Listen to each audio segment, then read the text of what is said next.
Pada hari Rabu, tanggal 24 Juni tahun 2020, Pusat Sejarah TNI menyelenggarakan Rapat Koordinasi Pusat Sejarah atau Rakornis Sejarah TNI Tahun Anggaran 2020 di Ruang Balairum Pahlawan, Museum Satria Mandala, Jalan Gatot Subroto Nomor 14, Jakarta.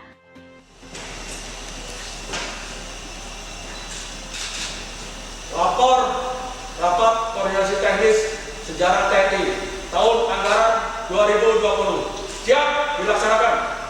Lanjutkan.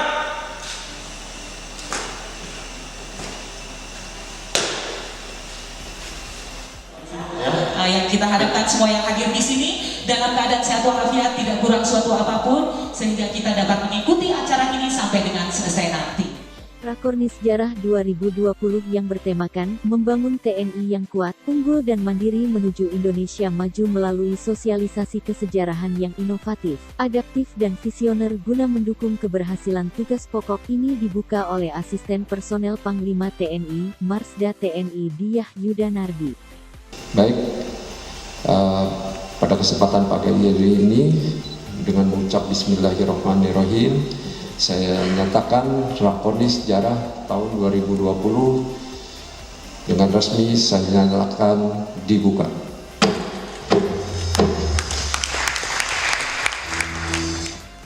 Jadilah insan personalia yang visioner, karena jalan menuju kejayaan TNI ke depan, jadi jalan menuju kejayaan TNI ke depan itu akan selalu dimulai dari langkah awal Bin Persman. Kalau langkah awalnya itu Bin Persman, kalau Bin Persmannya salah, maka masa depan kita nggak akan tercapai. Prinsipnya kita harus menerapkan teori AKL, analogi konsekuensi logis. Jadi sebetulnya jadi orang personel itu harus logis, harus konsekuen. Artinya kalau kita pegang api, itu konsekuensi logisnya rasanya panas. Kalau pegang es, konsekuensi logisnya rasanya dingin. Betul. Jangan sampai saya pinginnya pegang api tapi rasanya dingin. Tidak logis. Banyak contoh bagaimana kita harus membenahi diri. Di aplikasi sejarah misalnya, kita berbohong dengan sejarah terus kita mau benar ke depan, nggak mungkin itu, tidak logis. Ya. Sementara Kepala Pusat Sejarah TNI selaku Ketua Penyelenggara Rakornis Sejarah TNI 2020, Brigadir Jenderal TNI Prantara Santosa, SOS, MC, MTR, Han, menyampaikan bahwa Rakornis Sejarah TNI ini telah menghasilkan pokok-pokok pemikiran bagi kinerja sejarah TNI ke depan. Selain program kerja di tahun 2020 juga memfokuskan sosialisasi sejarah pada generasi milenial. Acara hari ini adalah Rapat Koordinasi Teknis Sejarahan. Hal ini merupakan wadah silaturahmi insan sejarah dan juga sebagai guidance atau pijakan untuk program kerja tahun 2020. Jadi kita tahun 2020 ini memfokuskan pada sosialisasi sejarah kepada generasi milenial, sehingga melalui komunitas Genta Bangsa, Gerakan Cinta dan Bangga Sejarah Bangsa, kita akan mensosialisasikan nilai-nilai kesejarahan bangsa Indonesia, khususnya TNI. Kemudian di sini saya juga didampingi oleh Ketua Komunitas Genta Bangsa, di mana Mbak Amel inilah nanti yang akan membantu sejarah TNI di dalam syiar sejarah TNI.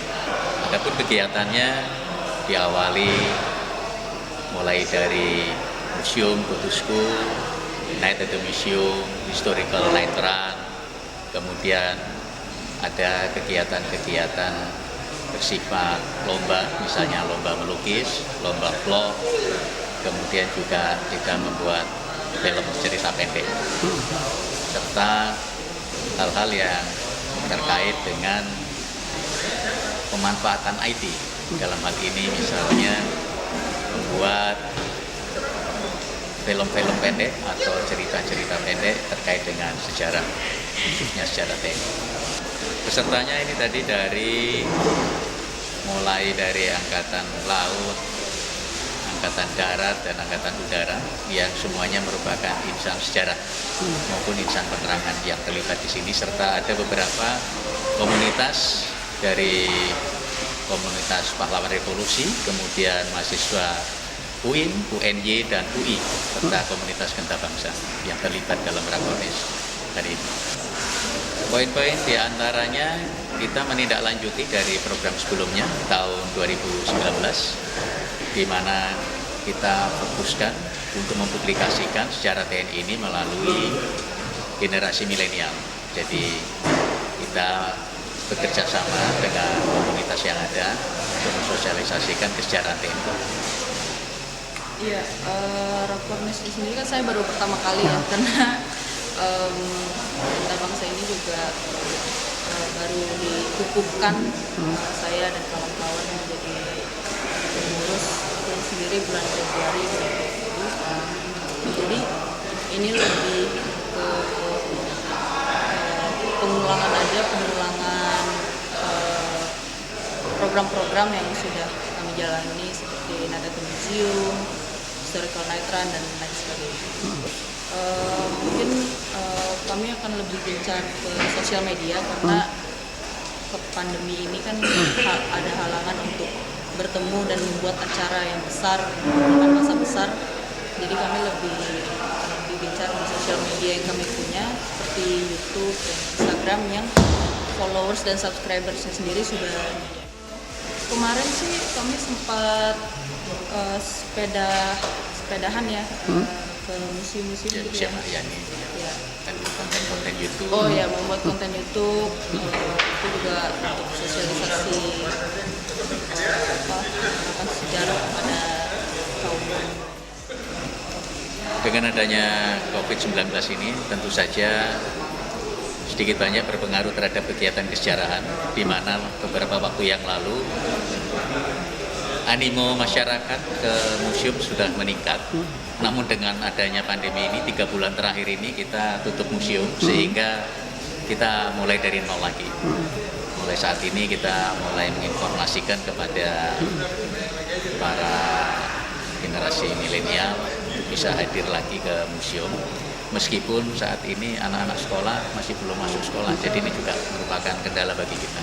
Hari ini terus kita sudah mulai buka, karena kita menyiapkan beberapa fasilitas terkait tempat cuci tangan, hand sanitizer, kemudian penyemprotan dan lain sebagainya terkait protokol kesehatan tetap kita perhatikan.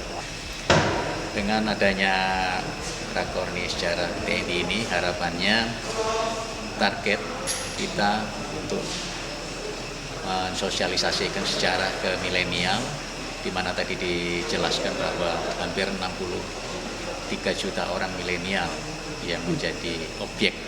Kalau saat ini bisa kita dapat 100.000 saja, mungkin itu sudah merupakan target yang cukup baik di tengah pandemi ini. Dalam kesempatan itu, Rakornis Sejarah TNI juga mengadakan diskusi dengan pembicaraan Hargonggong pakar sejarah dan Asep Kambali sejarawan muda. Pelajaran sejarahnya sama sekali nol. Ya dia tahu sejarah karena kakeknya orang sejarah, ya dia sering tanya. Tapi dari sekolah dia nggak dapat apa-apa. Dia nggak dapat apa.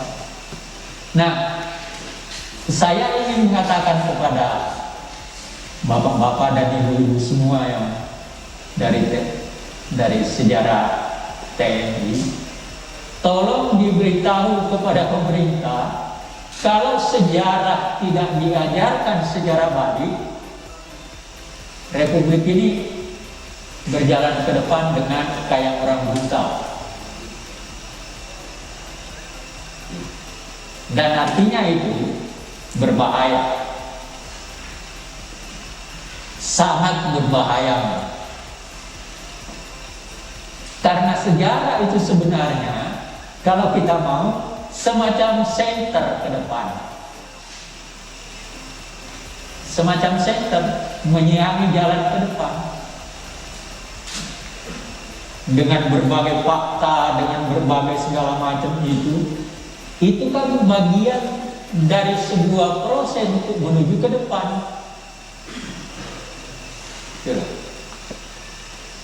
Dan secara personal kan kita semua punya sejarah.